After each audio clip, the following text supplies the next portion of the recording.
Did you know one woman spent 22 years paralyzed, yet kept teaching souls about God from a bed of suffering? What hidden fire kept burning when pain stole her voice, her strength, and every ordinary future the world once promised? How did silence, suffering, and trust become a mission for generations worldwide? This is the story of Saint Julie Billiart. Chapter 1. The world she was born into and her childhood. 18th century France was a land marked by deep social divisions and growing unrest, where the poor struggled daily while the powerful lived in comfort. Yet in the quiet countryside, faith remained alive, passed from one generation to the next through simple prayers and faithful lives. In small villages like Cuveley, God was not an abstract idea, but a living presence woven into the rhythm of ordinary life and hardship.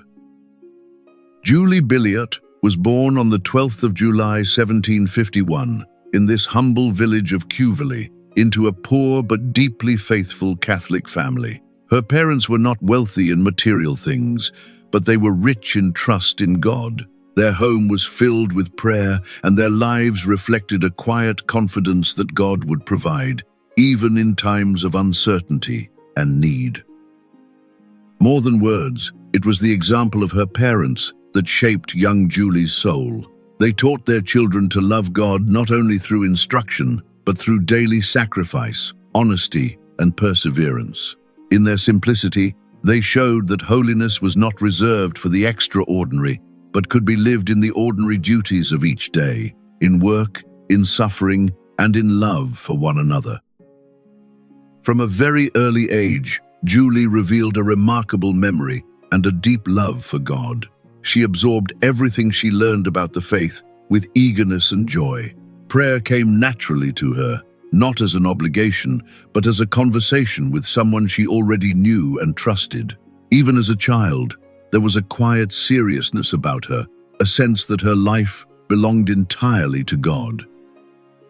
By the age of 7, Julie had memorized the catechism and began teaching it to other children in the village.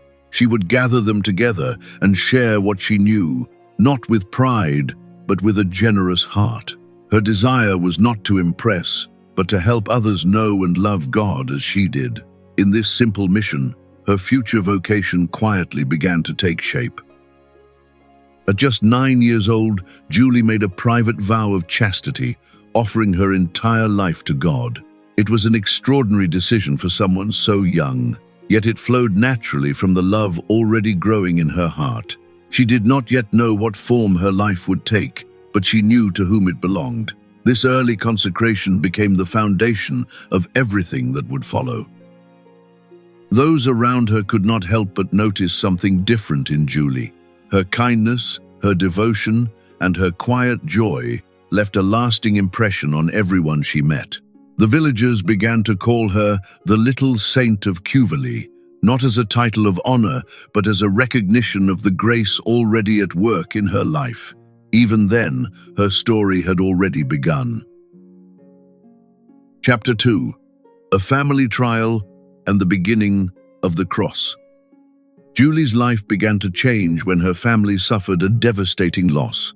Their small shop, which provided their modest livelihood, was robbed, leaving them in lasting poverty. What had once been a fragile stability quickly turned into uncertainty. For a family already living simply, this event deepened their struggles and forced them to depend even more completely on God's providence in ways they had never experienced before.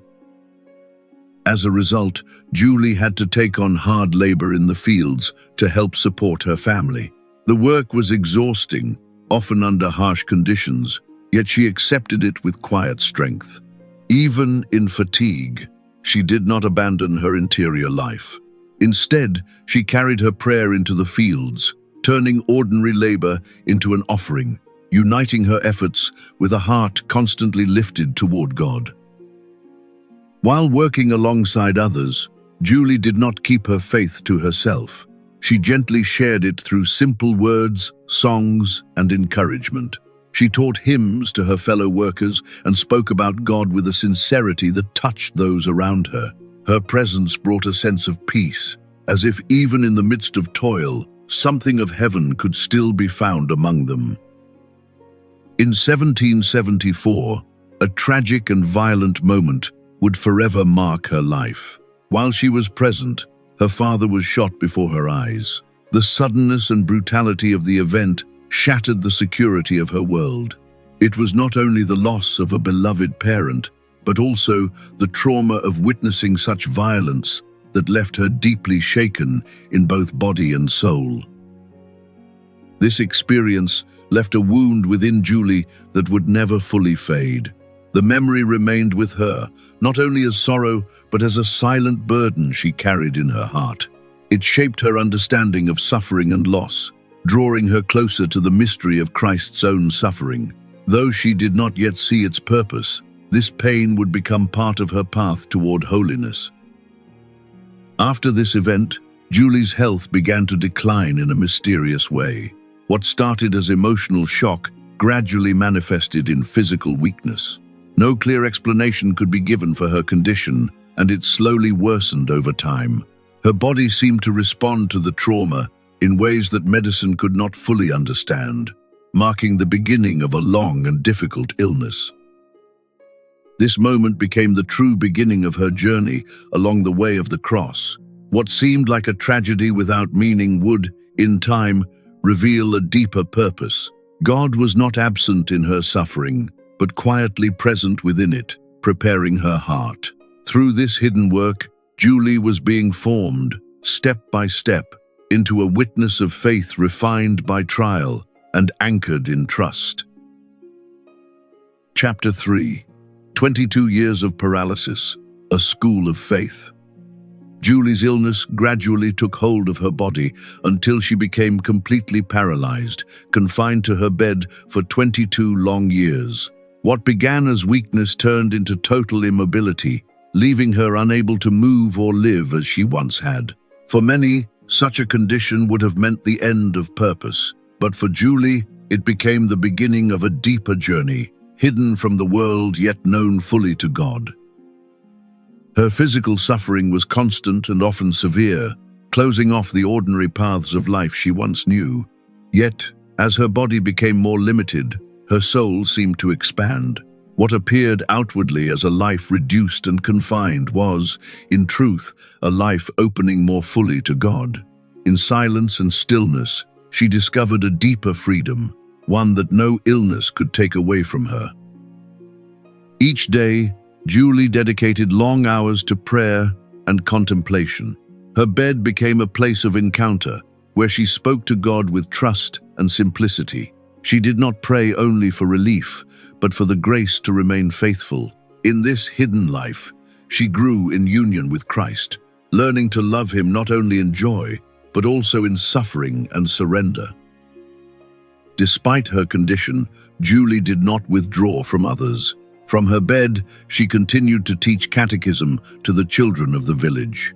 They gathered around her, listening as she spoke about God with warmth and clarity. What she could not do physically, she overcame through love. Her weakness did not silence her mission, but rather gave it a new and unexpected form. With great care, she prepared many children to receive their first communion. She helped them understand not only the teachings of the Church, but the presence of Christ in the Eucharist. Her words carried weight because they came from a life of lived faith. Even in suffering, she communicated joy, helping others approach God with reverence, trust, and a sense of sacred wonder. Julie's reputation began to spread beyond the poor of her village. People from different backgrounds, including those of higher social standing, came to seek her counsel. They were drawn not by her condition, but by the depth of her faith and the peace that surrounded her. In her weakness, she became a source of strength for others, a quiet witness to God's presence in hidden places. In time, her suffering revealed its deeper meaning. It was not a barrier to holiness, but a path toward it. Through her long years of illness, Julie learned to trust God completely, even without understanding His plan. What seemed like a life diminished was, in truth, a life transformed. In the stillness of her bed, she was being formed into a soul ready to serve God in ways she had never imagined. Chapter 4. Faithful in the midst of persecution. When the French Revolution erupted, it brought not only political upheaval, but a deep suffering for the church. Religious life was disrupted, sacred institutions were attacked, and the practice of the faith was placed under suspicion. What had once been lived openly now had to be hidden. For many believers, it was a time of fear, confusion, and difficult choices that tested the depth of their fidelity. Priests who remained faithful to Rome and refused to swear loyalty to the revolutionary government were especially targeted. They were hunted, forced into hiding, and often lived in constant danger of arrest or death. Many continued their ministry in secret, celebrating the sacraments quietly for those who still longed for the presence of God.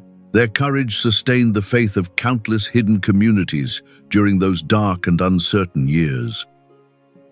Julie, though still confined to her bed, did not remain passive in the face of this persecution. With quiet courage, she helped protect and hide priests who were in danger. Her home became a place of refuge, where the faith could still be lived and the sacraments preserved.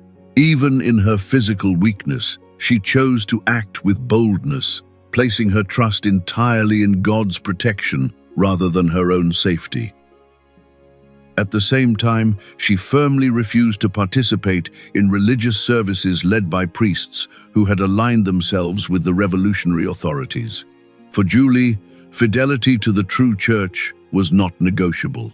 Her decision was not driven by judgment, but by a deep conviction that faith must remain rooted in truth. Even when it came at a personal cost, she chose to remain faithful to what she knew was right before God. Julie did not keep this courage to herself.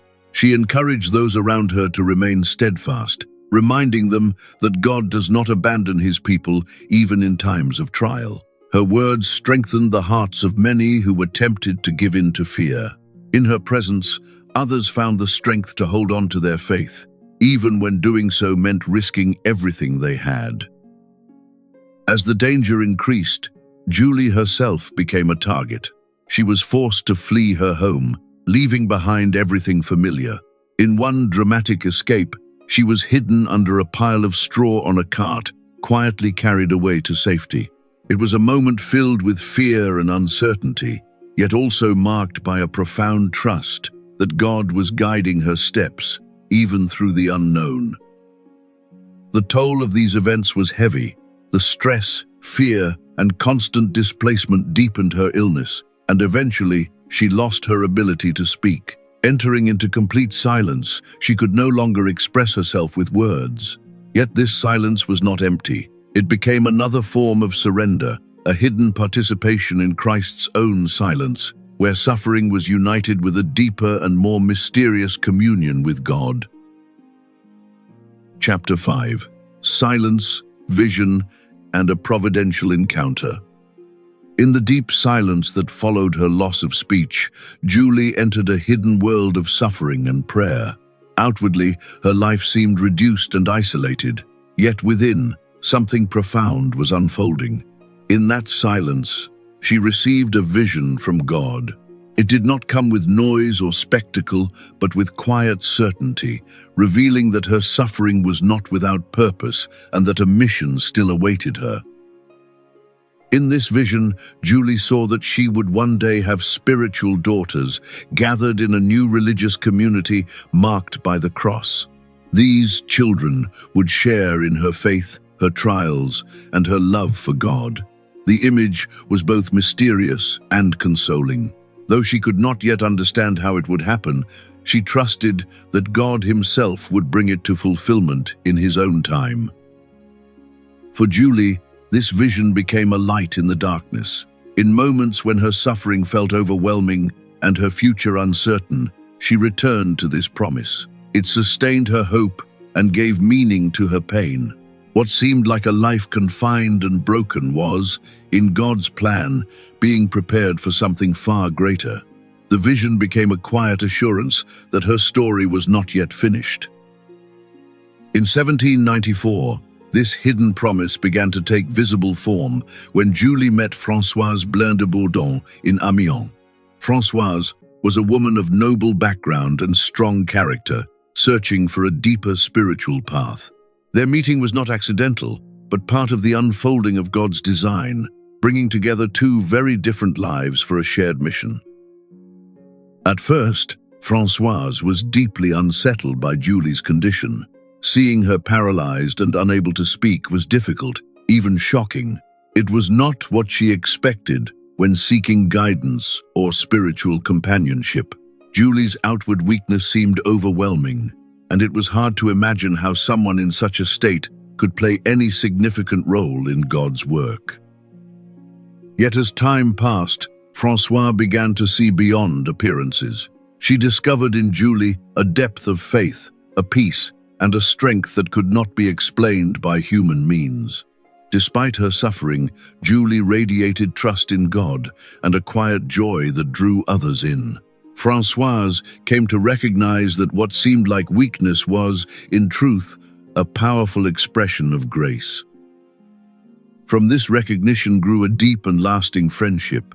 Their bond was not based on convenience, but on a shared desire to follow God's will, whatever it might require. Together, they began to discern a path forward, guided by the vision Julie had received. What started as an unlikely meeting would become the foundation of a mission that would reach far beyond their own lives. Chapter 6. The Miracle and the Beginning of the Mission. Under the guidance of Father Varron, a small community began to take shape around Julie. What had once been only a vision slowly became a living reality. Though circumstances were still fragile and uncertain, there was a growing sense that God Himself was leading them. In prayer and quiet trust, this small group started to form the foundation of a mission that would soon reach far beyond what they could imagine. On the 2nd of February 1804, Julie and her companions formally consecrated themselves to God, marking the official beginning of their religious life. This moment was simple, yet filled with profound meaning. They committed themselves to the education of the young, especially the poor, seeing in this work a response to God's call. Their mission was not only to teach, but to reveal the goodness of God through their service. Even as the community began to grow, Julie herself was still physically limited, yet her illness did not prevent her from leading with wisdom and clarity. She guided the others not through strength of body, but through strength of spirit.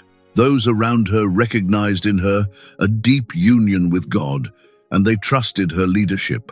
In her weakness, she became a source of direction and encouragement for all. At the heart of Julie's vision was the unity between prayer and service. She believed that one could not truly serve others without first being rooted in God. For her, education was not simply the passing on of knowledge, but an act of love. By teaching the poor, especially young girls, she sought to restore dignity, hope, and a sense of God's presence in their lives.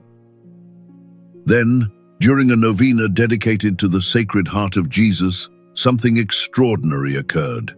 After years of suffering, Julie experienced a sudden and complete healing. It was not gradual, but immediate, as if the years of illness were lifted in a single moment. Those who witnessed it understood that this was not merely a recovery, but a grace given by God for a greater purpose. Julie, who had been unable to move for more than 20 years, now stood up and walked. The transformation was astonishing, not only for her companions, but for herself. It marked a turning point in her life. What had been a hidden mission, carried out from a bed of suffering, was now ready to become active, visible, and far-reaching in ways she had once only imagined. At the same time, Julie regained her ability to speak. Her voice, once silenced, now returned with strength and clarity. With renewed energy, she embraced her mission fully, traveling, teaching, and guiding others. The years of suffering had prepared her for this moment. What followed was not simply activity, but but a life poured out completely in service to God and to those most in need. Chapter 7. The Final Years and a Holy Death.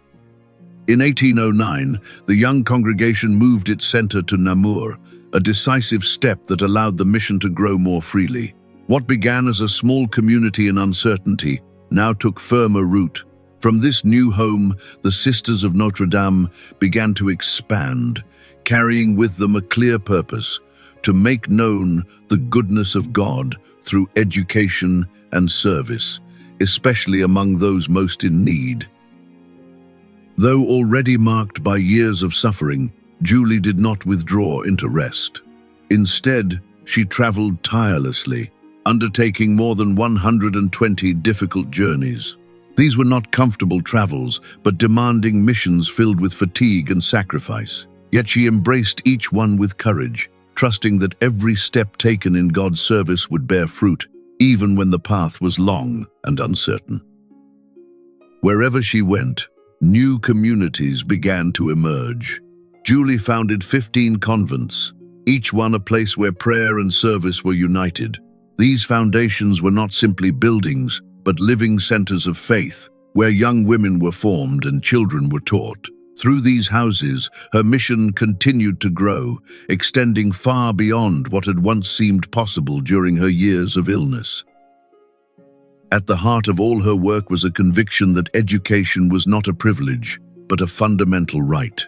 Julie believed that every child, especially the poor, deserved to know their dignity and their value in the eyes of God. Teaching, for her, was not only an act of instruction, but a way of restoring hope, forming hearts, and guiding souls toward a deeper relationship with the Lord. Even as her responsibilities increased, Julie remained attentive to the sisters entrusted to her care. She guided them with patience, encouraging them to remain faithful both in prayer and in service. Though her body grew weaker with time, her spirit remained strong. She continued to give herself completely, never seeking comfort, but always seeking to fulfill the mission God had placed in her hands. In early 1816, Julie's health began to decline once again. The years of labor and sacrifice had taken their toll, and she entered into a final period of suffering. Yet this time, her pain was embraced with a deep peace. She did not resist it, but accepted it as part of her journey with Christ, offering it quietly, as she had done so many times before in her life. On the 8th of April, 1816, Julie passed from this world into the presence of God. Those who were with her heard her softly singing the Magnificat, a hymn of praise and gratitude. It was a fitting end to a life marked by trust and surrender. What had begun in hidden suffering now concluded in quiet joy as her soul returned to the one she had loved so faithfully. Chapter 8. Canonization, Veneration, and Spiritual Legacy. After her death, the memory of Julie Billiart did not fade, but continued to grow quietly within the hearts of those who had known her and those who heard her story. Many remembered her as a woman of deep faith, unwavering trust, and radiant charity. Her life, marked by suffering and service, became a source of inspiration, drawing others to reflect on the goodness of God. As devotion to Julie spread, the Church began to examine her life more closely. After careful discernment and recognition of her heroic virtue, she was beatified in 1906 by Pope Pius X. This moment confirmed what many already believed, that her life was a true witness of holiness. It was a step that invited the faithful to look to her as an example of trust in God amid life's trials. The process that followed required signs of God's grace through her intercession. 2 miracles were eventually recognized, attributed to prayers offered through Julie's name. These events were not seen merely as extraordinary occurrences, but as confirmations that her life continued to bear fruit beyond death. They became signs of God's living presence, working through one who had given herself completely to His will. In 1969, Julie was canonized by Pope Paul VI, officially recognized as a saint of the Church. This declaration did not make her holy, but affirmed the holiness she had lived. Her story, once hidden in suffering and simplicity, was now offered to the whole world. The Church held her up as a model of faith, perseverance, and joyful trust in God's providence. The congregation she founded, the Sisters of Notre Dame de Namur, continued to grow and expand far beyond its beginnings. From Europe, the mission spread across continents, reaching communities in many parts of the world. Wherever they went, the sisters carried forward Julie's vision, dedicating themselves to education, especially among the poor, and sharing the message of God's goodness through their work and presence. At the heart of Julie's spiritual legacy is a simple yet profound conviction, often expressed in her own words: "How good is the good God?" This phrase was not a slogan, but the summary of her entire life. In suffering, in silence, in action, and in joy, she never ceased to trust in God's goodness. It was this trust that gave her strength and continues to inspire those who follow her example. Today, Julie is honored as the patron saint of educators and teachers around the world. Her life reminds us that teaching is not only a profession, but a vocation rooted in love and responsibility. Through her intercession, many continue to seek guidance and strength in their mission. Her story endures as a quiet invitation to believe, even in hardship, that God is always good and always present. Chapter 9. A Prayer to Saint Julie Billiart. O Saint Julie Billiart, you who trusted completely in God even through suffering, we come before you with humble hearts. Your life was a witness to faith that does not waver, even in darkness. Teach us to believe as you believed, to surrender as you surrendered, and to see God's loving presence in every moment. Pray for us that we may remain strong when trials come into our lives. When we feel weak, uncertain, or afraid, help us to remember that God is near. Just as you endured years of suffering with patience, guide us to carry our own crosses with courage, trusting that every hardship can lead us closer to God. Teach us to love the mission of education and service, especially toward those who are poor or forgotten. You saw dignity in every person and gave your life to help others discover their worth. Inspire us to serve not out of duty alone, but out of love, so that through our actions, others may come to know God's goodness. We ask you in a special way to watch over all teachers and educators. Strengthen them in their vocation, especially when they grow tired or discouraged. Help them to remember that their work shapes not only minds, but souls. May they find joy in their calling and remain faithful to the mission entrusted to them by God each day. Help us to recognize, as you did, that God is always good. In moments of joy and in times of suffering, open our eyes to His presence. When we struggle to understand His ways, remind us of your simple yet powerful words, that the good God is always at work, even when we cannot see it. Grant us perseverance in faith and in prayer. Teach us to remain close to God, not only when life is easy, but especially when it is difficult. Help us to build a deep interior life, rooted in trust and sustained by prayer, so that we may always remain united with Christ in all that we do. O Saint Julie, faithful servant of God, we entrust our lives to your intercession. Walk with us on our journey of faith, guide us in moments of doubt, and strengthen us in love. May we follow your example of trust, humility, and service until the day we are united with God in eternal joy. Amen.